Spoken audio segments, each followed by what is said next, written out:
Are there any more speakers after? I think you're the last speaker then? You'll be next? Okay, then you're the last speaker.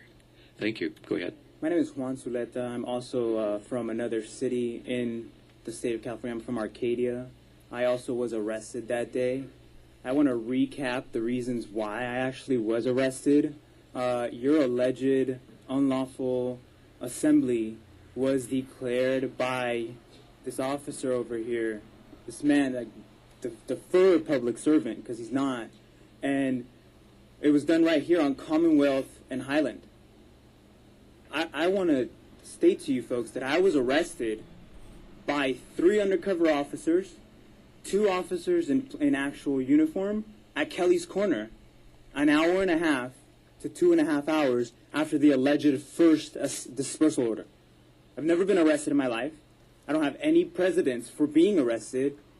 I was also recording. I was doing all these circumstances that allow me to be within my First Amendment public grievances rights, but yet I was offended, I was attacked and assaulted and kidnapped by these officers in a location which was no longer within the dispersal order.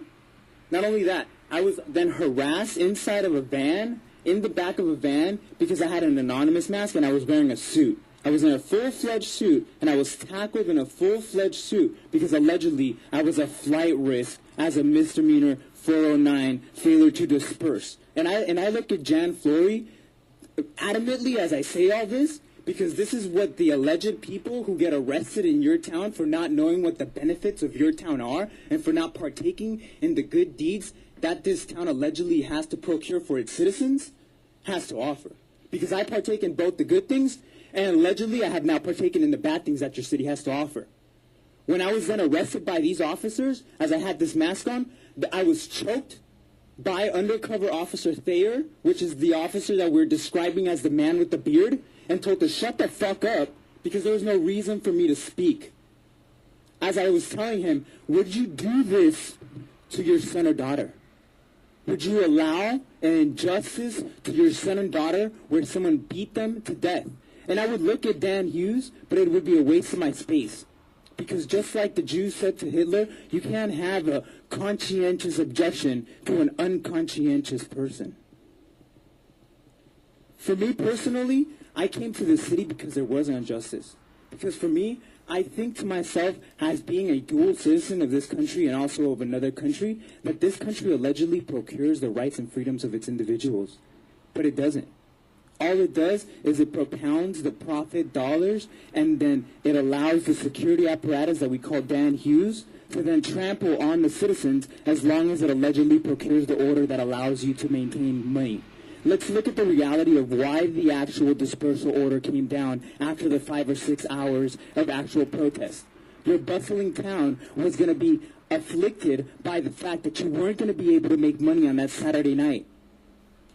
Was that a concern of the citizens, or was that a concern of this private security apparatus that would like to procure your citizen makes money rather than you see its citizens speak for themselves or their grievances?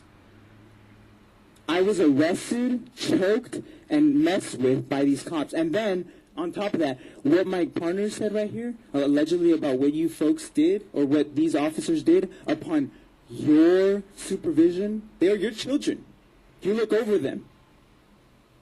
But no, what they did is then after being choked, after me being peaceful, calm with them, after them not having anything to say about how I was violent or even how I didn't disperse because I was 6 blocks away to the west and also to the south, 1 block. So I ask all of you folks that are allegedly the accountability for the city, and especially you, Jan Flory, because you allege that all these people that come here are foreigners and don't know how to partake in your city and what you would call the consensus and the populace and the common goods. What are you doing to procure the common good? What are you doing to make sure that this gentleman right here, who is not a public servant, becomes a public servant? And what are the rest of you doing? And what are you going to do so injustices like this don't continue to happen? You're not legitimate because you hold an office. You're legitimate because you procure the rights of the citizens for which you are held in office by and for.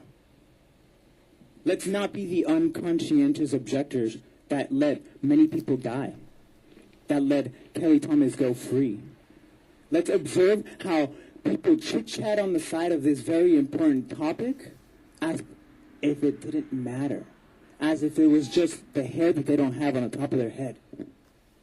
Thank you.